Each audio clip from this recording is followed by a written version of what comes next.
Hi, in this video we're going through every variant of the Asset Recovery VIP work in GTA 5 Online for a quick, easy, noob-friendly and completely solo $10,000 to $20,000.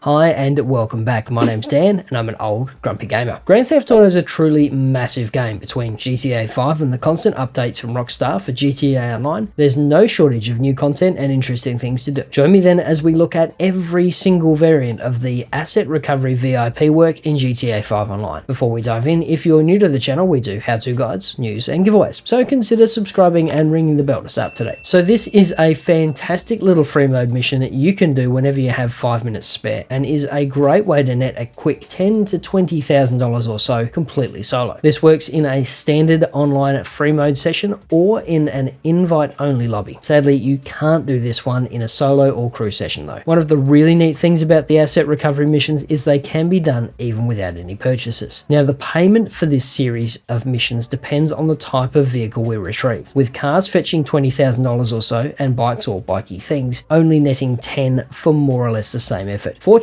Rockstar have made it really easy to get the maximum reward because each police station always spawns the same type of vehicle. Vesupucci police station has a Bengali, La Mesa has a Comet, Mission Row has a Dominator, Vinewood Hills has a Sterling GT, Sandy Shores always has a Blazer ATV, and Paleto Bay always has Electro. So all of the city-based police stations have cars, while the more remote locations have bikes. And that means to maximize your return and make the absolute most of your time money-wise, we need to work on the city-based locations. That's Vesupucci, La Mesa, Mission Row, and Vinewood Hills. But regardless, we'll go through the approach for each location so you know what's going on no matter the police station. So before you get started, I highly recommend that you have full armor, a motorcycle. The next thing we'll need to do is register as a VIP of some description. Head to your interaction menu, down to Securo Serve, then either register as a VIP or register as a CEO. And of course, enter an organization name if you're prompted to. You'll see a quick notification along with the rest of the lobby. Assuming you're good to go, head back to the interaction menu, then go to the first option, which is Securo Serve VIP or Securo Serve CEO. VIP work, asset recovery, select your preferred location, remembering that Vesupucci, La Mesa, Mission Row and Vinewood Hill are all 20 grand a piece, while Sandy Shores and Paleto are only 10. And finally, start. You'll see a new marker pop up on the map, so head over. Once we get close, you want to hang back a touch and do a bit of an assessment. How's the egress? Can we see any cops? Is there anything in the way? And most importantly, how can we get as close to the vehicle as possible without attracting attention? Now, the great news is, while you're not expressly on police property, the cops won't be hostile, so you can take your time with it. So the typical approach for the Vesupucci police station is more or less through the front gate. You'll likely meet some resistance here, so make sure your body armor is full up. For La Mesa, you want to drive up the overpass. From there, you can jump on this outbuilding with a blue roof, and finally down to the car. If you're quick, you'll get in before the cops get a shot off. If you pick Mission Row, you'll need to head to the gated impound at the back of the police station. This is usually unmanned, but the gate is a bit slow off the mark, so bear that in mind when making your escape. Vinewood Hills is by far the easiest to get to and to get away from in the city. Just head to the open roller doors out the back of the lockup and you're good to go. No gates, no cops, just jump in and go. Just bear in mind with this one, the car is a bit slower and very taily, so it does take a bit more to evade the cops. Heading out to the sticks next. If you pick Sandy Shores, the ATV is completely unsecured, but oh boy is it lively. And finally, if you pick Paleto Bay, you'll find the bike in this lockup just off the car park. The fencing's pretty ordinary, so you can go through it in a pinch, but heading out via the gate is the easiest way at it. Once you've found your approach, load your health and armor up and make your way in. Then jump in or on the vehicle and get rolling. Now here's the fun part, the getaway. To be honest, as tempting as it is to engage the cops, you really don't want to. For everything except the ATV, just drive the route set out for you by the GPS. And for the start of your run, don't worry about trying to lose the cops. Just avoid crashes as much as you can and try not to let them get beside you. And if you get wasted, don't worry too much. Just make your way back to the vehicle and get in and get moving as quick as you can. You've got time, so use it, and most importantly, don't panic. If you've gone for the ATV, instead of following the GPS, point yourself towards the dot and start driving cross country. Most police cars won't chase race you up hills and across rough terrain, so it will take full advantage of the ATV for as long as you can. Then as you get into the city, just start following the GPS again. In most cases, as you get closer to the drop-off point, the police will ease up a bit. This is where we need to start keeping an eye on the warrant and the minimap. Once the stars start flashing, pay real attention to the cones of vision and work to evade them until your warrant is clear, noting that it's you the cops that are after, not the vehicle. So don't be afraid to jump out and hide if you get stuck in a spot. When you're clear of the warrant, you'll be prompted to head to the drop-off point, and once you're done, you'll get a cool 10 to 20 grand dropped in your account. Not bad for about 5 minutes work. After that, you'll have a bit of a cooldown and you're good to go again. So thanks for watching. Check out the video up the top for another VIP work guide, or the one down the bottom for some more old Grumpy Gamer goodness. Stay safe, wash your hands, and we'll see you in the next video.